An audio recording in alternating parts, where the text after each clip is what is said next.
The dreams of saving our green earth have always been a noble cause, but oh, so many times we have tried and failed to see the glaring flaws and did more harm than good than we ever intended. Judges and everyone watching this video, my name is Emmanuel Joviano Kenzo Hungan, and I'll be the leader of opposition in today's motions of abolish fossil fuel subsidies and redirect the entire budget to environmentally friendly technologies.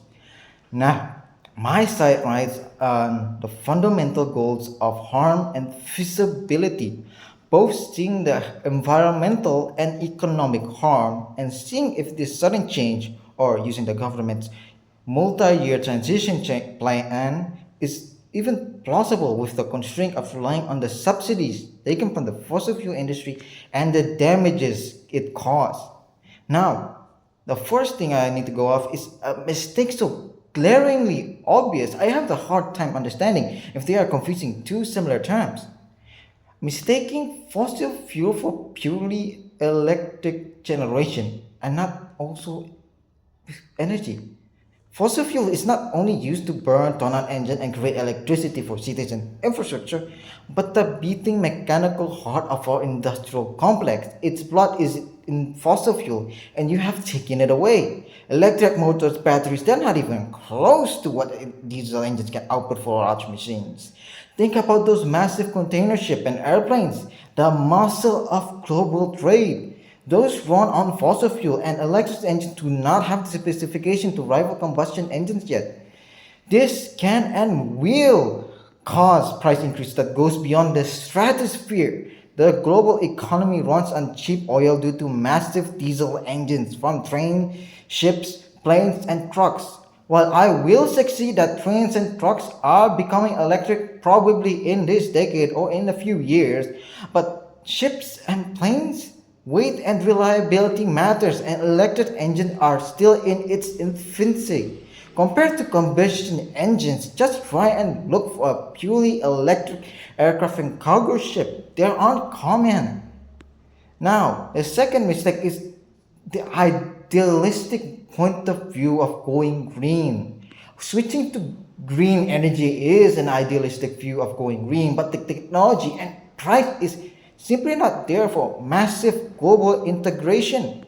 Even with the massive subsidies taken from oil, it would be first taking a massive beating as the global price hike of goods, deleting a portion of the subsidies due to basic economics and global trades. We're not even talking about technological differences. Not to mention hydro plant is a region specific one. Good luck trying to build a hydro plant in a waterless region. Solar plant also require a massive clear land. Some small region that's already dense cannot reasonably do. Wind farms actively disrupt local wildlife, requiring placement in specific, verified expert regions to have a positive impact, not a net neutral. You do not want to create green energy while also killing off the birds of the local wildlife. I'm also a bit amazed the Prime Minister did not speak on nuclear energy, despite its bad past in the past, like Chernobyl and the other one. But current technology of nuclear power plant is very safe, and compared to the current green energy, it is very cost effective. But I do see the issue of enrichment facilities and controlling the global supplies of enriched uranium is an issue of itself. And domestic enrichment facilities are also way too expensive for any developing countries, and also bring the question of nuclear armament to the table, which is a whole kind of issues. Now, not to mention, what's really stopping these green energy companies from being like the old fossil fuel companies? Sure, you have stopped the environmental damage, hopefully, but economically, you are recreating an oil crisis or something similar. You have given massive subsidies to these companies and with next to no oversight on using said subsidies correctly, but stopping them from pocketing the savings rather than giving them to the people.